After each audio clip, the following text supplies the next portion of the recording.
Bonjour à vous, très chers amis de la communauté chrétienne de Stockel. Je suis très heureuse de m'adresser à vous ce jeudi. Quand je pense à vous tous, quand je préparais ce petit mot, je vous imagine dans des situations bien variées, bien différentes par rapport à cette première semaine de déconfinement. Je pense à ceux qui l'attendaient avec impatience et qui se réjouissent de retrouver des proches. Je pense aussi à ceux qui sont plus dans l'appréhension en raison d'une santé plus fragile. Je pense aussi aux membres du personnel soignant dans notre communauté qui sont peut-être aussi un petit peu anxieux par rapport à ces mesures de déconfinement. Je pense à ceux qui reprennent le chemin du travail après de longues semaines de télétravail. Je pense peut-être aussi aux indépendants qui sont sans doute aussi plus préoccupés par la situation et qui vont devoir un petit peu analyser l'étendue des dégâts des dernières semaines et préparer des plans d'action pour la suite. Je pense aux personnes aînés de notre communauté qui doivent probablement continuer un confinement strict. Je pense à ceux qui ont des familles, des enfants, et certains enfants vont reprendre le chemin de l'école, d'autres pas, et ça pose aussi des questions, des problèmes logistiques. Bref, on est tous confrontés à des situations tout à fait inédites. Et les situations sont aussi variées que le nombre que nous sommes. Et ce qui est sûr, c'est que je crois qu'on est tous habités par un questionnement quant au mois futur que nous allons vivre. À quoi notre nouvelle réalité va-t-elle ressembler ? Ça crée beaucoup de questions, beaucoup d'émotions. Et en pensant à tous ces sentiments mêlés qui nous animent en ce moment, je me suis demandé quel texte pourrait nous encourager tous en même temps, tant nos situations sont divergentes d'un cas à l'autre. Et je me suis tournée vers les psaumes et j'ai choisi le psaume 31 qui, j'espère, pourra vous nourrir comme il m'a nourri. Et je vous propose peut-être aussi de profiter de la lecture des textes pour le vivre comme une prière, parce qu'il s'agit d'une prière. Je vais commencer la lecture par les premiers versets du psaume 31. Ô Éternel, j'ai mis en toi mon espérance, que je ne sois jamais déçu. Délivre-moi dans ta justice. Incline vers moi ton oreille, hâte-toi de me délivrer. Sois pour moi le rocher solide où je pourrai me réfugier. Sois une forte citadelle où je trouverai le salut.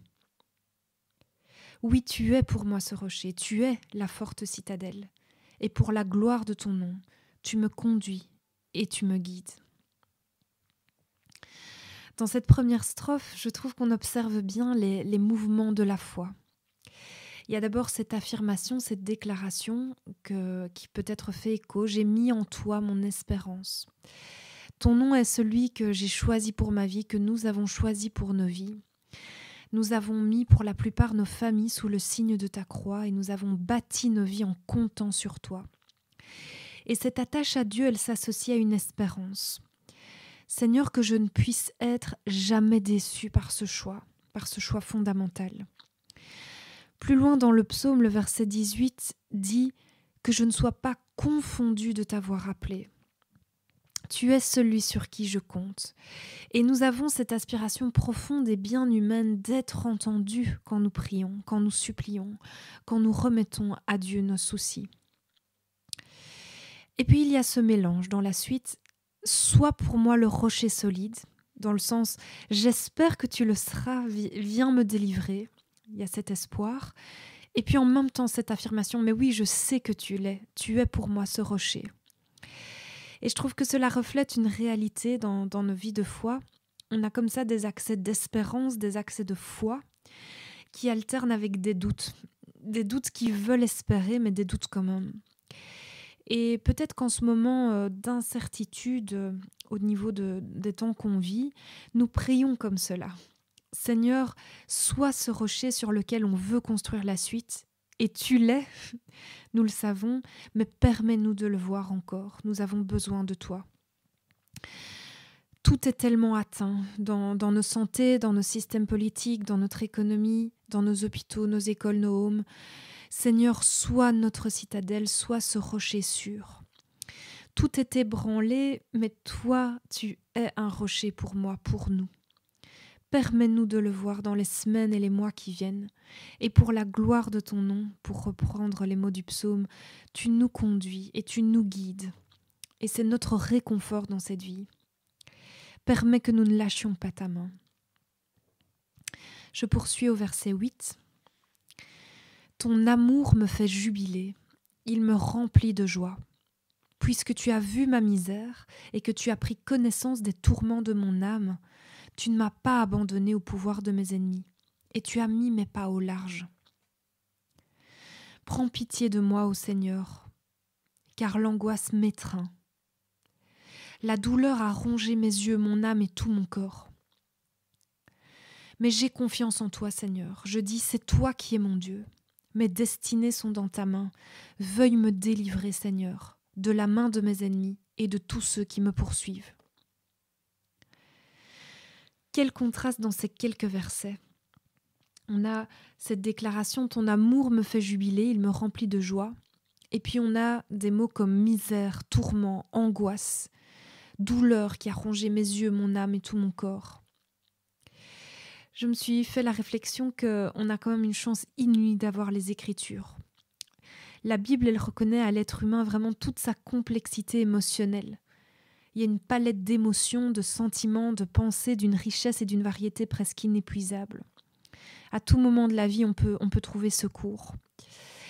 Et ici, dans ce psaume, on trouve dans la bouche du même auteur les consonances du désespoir et de l'exaltation, de l'angoisse et de la joie intense.